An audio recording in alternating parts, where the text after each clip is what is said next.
Shalom saudara yang dikasihi Tuhan, selamat pagi kembali. Senang dan bahagia rasanya karena masih bisa menyapa saudara di pagi yang indah ini. Doa dan harapan saya bahwa saudara semua dalam keadaan sehat, dalam keadaan baik, penuh sukacita diberkati Tuhan untuk sepanjang hari ini saudara. Sebelum kita memulai renungan kita pada pagi hari ini, saya ingin mengajak saudara kembali berdoa, mempersiapkan hati kita untuk dilawat oleh Tuhan. Kita berdoa saudara. Kami bersyukur kepada Tuhan untuk semua kemurahan kasih Tuhan yang telah menyertai dan memimpin hidup kami sepanjang malam, juga sudah menganugerahkan kepada kami hari baru pagi ini. Berkati dan pimpinlah kami oleh Roh Kudus-Mu sehingga kami boleh berjalan dalam kemenangan Kristus di sepanjang hari ini. Dalam nama Tuhan Yesus kami berdoa. Amin. Saudaraku yang dikasihi Tuhan Yesus Kristus, firman Tuhan yang menjadi renungan kita pada pagi hari ini saya persiapkan dari kitab Pengkhotbah pasal yang ke-11 ayat yang ke-6 saudara. Demikian bunyi firman Tuhan, saya akan bacakan bagi kita. Taburkanlah benihmu pagi-pagi hari, dan janganlah memberi istirahat kepada tanganmu pada petang hari, karena engkau tidak mengetahui apakah ini atau itu yang akan berhasil, atau kedua-duanya sama baik. Itu yang akan kita renungkan. Topik renungan kita pada pagi hari ini, penerapannya yang benar atau yang keliru. Itu yang ingin kita renungkan. Suatu ketika saudara, ada seorang pengusaha yang sukses dan kaya raya. Lalu dia terpaksa harus menghadapi ajalnya karena kanker kulitnya yang parah akibat sensitivitas yang tidak normal terhadap sinar matahari.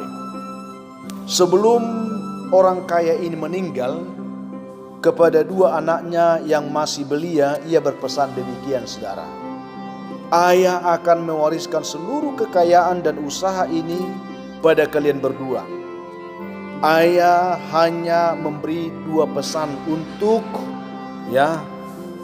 kalian, agar kalian bisa sukses dan kaya raya seperti Bapa, tetapi bisa menikmati hidup lebih lama, tidak seperti Bapa yang cepat mati seperti ini.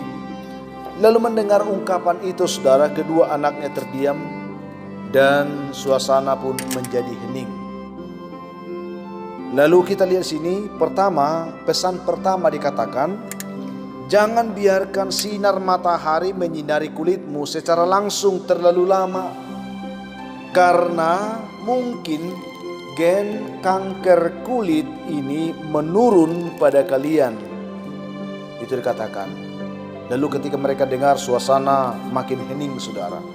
Kedua, dalam berbisnis jangan pernah menagih utang pada pelangganmu. Itu yang disampaikan. Setelah memberi pesan tersebut saudara, sang ayah pun meninggal tanpa sempat memberi penjelasan yang lebih banyak tentang pesan yang diberikan itu.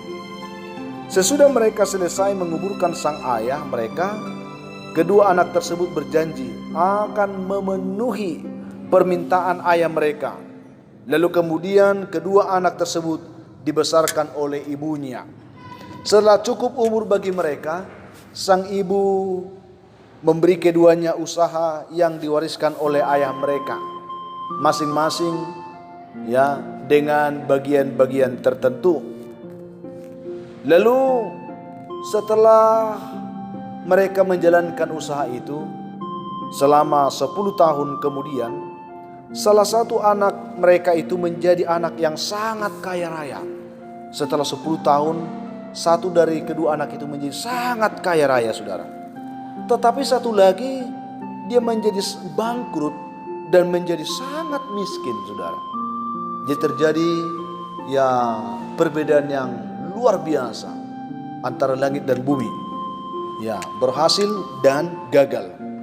Sang ibu pun akhirnya bertanya kepada kedua anaknya satu persatu. Dia katakan, saudara, kenapa salah satu dari kalian ini menjadi miskin, sedangkan yang satunya menjadi sangat kaya? Padahal kalian berdua memegang teguh nasihat ayah kalian. Mengapa kalian mengalami nasib yang berbeda? Itulah pertanyaan ibunya. Lalu si anak sulung dia menjawab demikian, saudara. Inilah penyebabnya, karena saya mengikuti pesan ayah itu, Bu. Ayah berpesan bahwa saya tidak boleh menagih utang kepada orang yang berutang kepada saya. Itu pesan ayah. Dan sebagai akibatnya, akhirnya modalku susut karena orang yang berutang kepadaku tidak membayar, sementara aku tidak boleh menagih mereka. Juga ayah berpesan supaya kalau saya pergi atau pulang dari rumah ke toko, sebaliknya tidak boleh terkena sinar matahari. Akibatnya saya harus naik beca atau andong. Sebelumnya dengan jalan kaki saja itu sudah cukup, tetapi karena pesan ayah tersebut demikian, maka akibatnya pengeluaranku pun bertambah banyak setiap hari. Sehingga itu sebabnya aku menjadi miskin, Bu, karena aku melakukan pesan ayah. Lalu kepada anak bungsu yang bertambah kaya itu pun ibunya bertanya hal yang sama.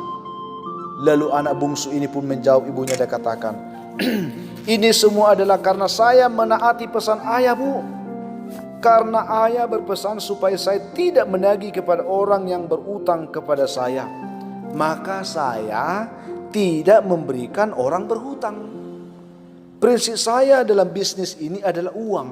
Ada uang, ada barang. Supaya tetap kompetitif, saya memberikan harga paling murah dan layanan yang jauh lebih baik kepada pelanggan dibanding toko-toko yang lain. Sehingga walaupun aku tidak memberi mereka berutang, mereka tetap berbelanja kepada saya. Juga ayah berpesan agar saya tidak berangkat ke toko untuk pulang dari toko tidak boleh terkena sinar matahari. Saya juga melakukannya, Bu. Maka saya berangkat ke toko sebelum matahari terbit dan juga pulang dari toko setelah matahari terbenam. Akibatnya toko saya buka sebelum toko lain buka dan tutup jauh sesudah toko yang lain itu tutup. Sehingga karena kebiasaan itu orang menjadi tahu dan tokoku menjadi laris karena mempunyai jam kerja yang lebih lama dari toko-toko yang lain. Itulah yang disampaikan oleh kedua anak tersebut. Demikianlah kedua anak itu memberikan jawab atas kegagalannya, juga atas keberhasilannya kepada ibunya. Lalu mereka, saudaraku yang dikasihi Tuhan, saling berpandang-pandangan, saling merenung, dan saling memikirkan tentang apa yang sudah mereka lakukan, tentang pesan ayah mereka itu. Sesungguhnya mereka menerima rumus yang sama di sini.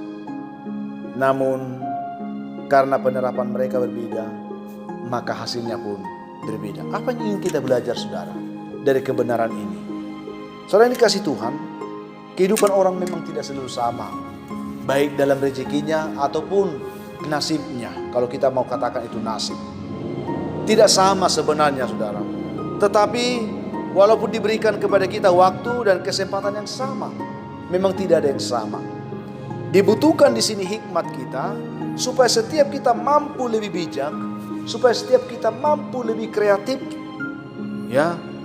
mempergunakan setiap kesempatan yang kita miliki, memanfaatkan setiap waktu yang Tuhan berikan kepada kita dengan baik dan maksimal.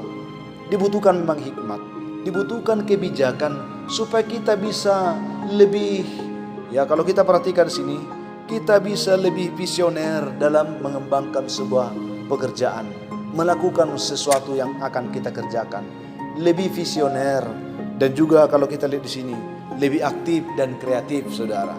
Jangan menjadi pribadi yang hanya monoton berdiam diri. Kita harus menjadi pribadi yang berkembang dalam pola pikir, kreatif dalam tindakan, aktif dalam semua kegiatan yang kita lakukan. Mari saudaraku yang dikasihi Tuhan, sehingga apapun yang akan kita lakukan, kita dapat melakukannya dengan sebaik-baiknya, dengan maksimal, dengan sungguh-sungguh, dengan motivasi yang terpimpin untuk menggapai semua pencapaian yang terbaik dalam kehidupan ini. Jangan menjadi pribadi yang tinggal hanya diam, yang hanya monoton, terhadap sebuah cara ataupun upaya yang dilakukan untuk mengerjakan sesuatu. Marilah menjadi pribadi yang lebih. Setiap hari kita boleh berkembang. Setiap hari kita boleh lebih kreatif, aktif dan lebih visioner saudara dalam mengembangkan apapun. Kita belajar dari anak yang bungsu ini. Mereka menerima, kalau kita lihat tadi sini saudaraku, rumus yang sama. Tetapi pola mereka mengerjakannya berbeda, penerapan berbeda. Maka dalam penerapan inilah dibutuhkan hikmat. Supaya kita bijak saudara dalam melakukan setiap tindakan kita. Supaya kita berhikmat dalam melakukan semua aktivitas kita. Sehingga setiap hal yang kita lakukan menjadi sesuatu yang bermakna. Setiap hal yang kita kerjakan menjadi sesuatu yang berguna, yang menghasilkan hal-hal yang baik bagi kehidupan kita. Itulah yang kita renungkan pada pagi hari ini. Sehingga tema renungan kita seperti yang sudah sampaikan tadi, penerapan yang benar atau penerapan yang keliru. Baiklah kita menjadi pribadi yang selalu mau melakukan segala sesuatu dengan cara dan pola pikir yang baik, yang benar untuk menuntun kita kepada hasil yang lebih maksimal dalam kehidupan ini. Jangan menjadi pribadi yang monoton sehingga kita terpimpin kepada pola-pola yang salah. Itu yang akan saya sampaikan. Itu yang saya sampaikan karena Tuhan membantu kita menangkap kira-kira apa yang Tuhan mau sampaikan kepada kita. Tuhan yang berbicara kepada saudara hari ini supaya hidup kita terpimpin untuk lebih baik, untuk lebih maksimal, untuk hal-hal yang lebih lagi berkenan kepada Tuhan. Tuhan memberkati saudara dengan renungan kita pada pagi hari ini. Kita berdoa saudara. Tuhan yang baik, terima kasih untuk kebaikan-Mu yang sudah menyapa kami lewat firman Tuhan pagi ini. Berkatilah umat-Mu dimanapun mereka supaya lebih berkembang dalam pola pikir, dalam cara kami lebih visioner, lebih aktif dan kreatif menjalani kehidupan ini. Sehingga kami boleh melihat kemajuan-kemajuan yang baik Tuhan kerjakan dalam kehidupan kami. Berkati umat Tuhan yang lemah dikuatkan, yang berbeban berat diberikan kelegaan, yang sedang pergumulan sakit penyakit Tuhan pulihkan sakit penyakit mereka. Yang mengharapkan pekerjaan, berikan mereka pekerjaan yang baik. Yang mengharapkan jodoh, Tuhan tolong supaya mereka menemukan jodoh mereka dengan baik. Yang mengharapkan keturunan juga diberkati oleh Tuhan. Dan masih banyak anak-anak-Mu saat ini mengharapkan anugerah kasih Tuhan, khususnya anak-anak kami yang belajar di rumah. Berkatilah mereka semuanya. Terpuji Tuhan, dalam nama Yesus kami mengucap syukur. Amin. Saudara yang dikasihi Tuhan, apapun keadaan hidup yang saudara akan hadapi hari ini, saya hanya ingin katakan, tetaplah semangat, jadilah kuat, bersukacitalah senantiasa dalam Tuhan, dan mengucap syukur atas segala sesuatu. Karena itu dikehendaki Tuhan dari kehidupan saudara. Akhirnya saya Pendeta Linti Dengoran, dan saya ingin katakan sekali lagi, kalau saudara mempunyai beban, pergumulan hidup yang berat, dan saudara rindu didoakan, hubungi kami saudara di nomor telepon yang tertera di layar saudara. Kami siap membantu mendukung saudara dalam doa. Akhirnya saya sampaikan, ya, sampai jumpa di kesempatan lain. Tuhan memberkati saudara. Shalom.